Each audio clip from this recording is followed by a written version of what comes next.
I'm Scott. Bill Stockard. And we own Urban Bricks. I got out of the cattle business a little bit to add some stability to my life, and I talked him out of his day job to be the general manager of Urban Bricks and run the beer wall. And we didn't mean to open during a pandemic, but by God we did, because we're crazy, stupid.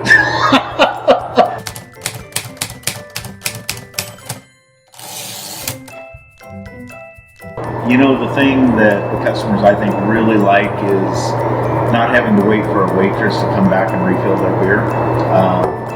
They can drink as much as they want. They can sample any of the beers if they want. So I think it's way cool because it's the only one in this part of the country, this part of Colorado is. So it's something that sets us apart. It's a little bit different. Part of what irritates me is people will fill up half a glass. Where at the bar, they fill the whole dang thing up, right? Because you get charged for a whole beer. But Urban Bricks, you can serve yourself. So everybody loves to be a bartender. Yes. Oh, and everybody's an expert at pouring a beer, too. Yeah. So, Bill, what do you think about people that see our system the first time pour my beer? You know, people think it's crazy that they can go over and pour their own beer like a bartender. Walk from left to right. They're looking. Then I go right back to right to left, looking. Pour that. Yeah. There's a lot of fun interaction that our guests have with. I think the husband and wives that come in, or boyfriends and girlfriends that come in, they love it. Just to kind of challenge each other on who can pour and who can't pour.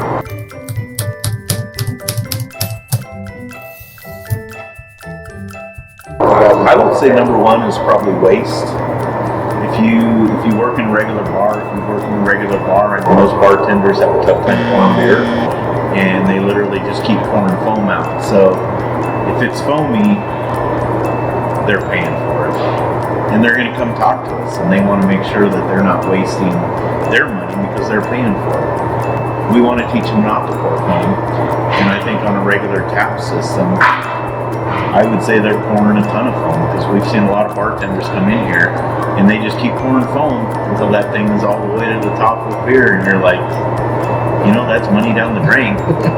Money down the drain. And they're like, but it's not my money.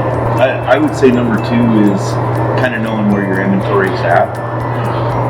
At first when we started, we didn't calibrate the kegs the way we should have, but we've inventoried 2 months in a row now, and now we're kind of going back and we're shaking the kegs.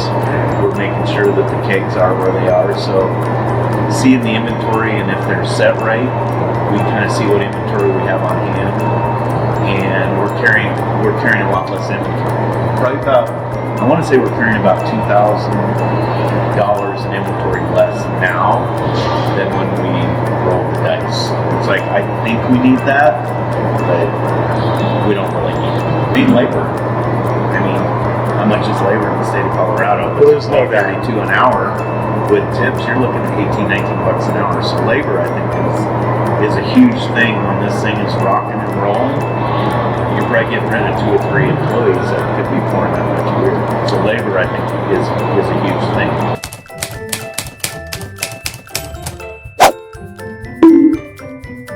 I've been in the restaurant industry for about 30 years, but on the supplier side for the most part, yeah. I've been on the super supplier side, feeding cattle all these years, so I have no experience in this at all.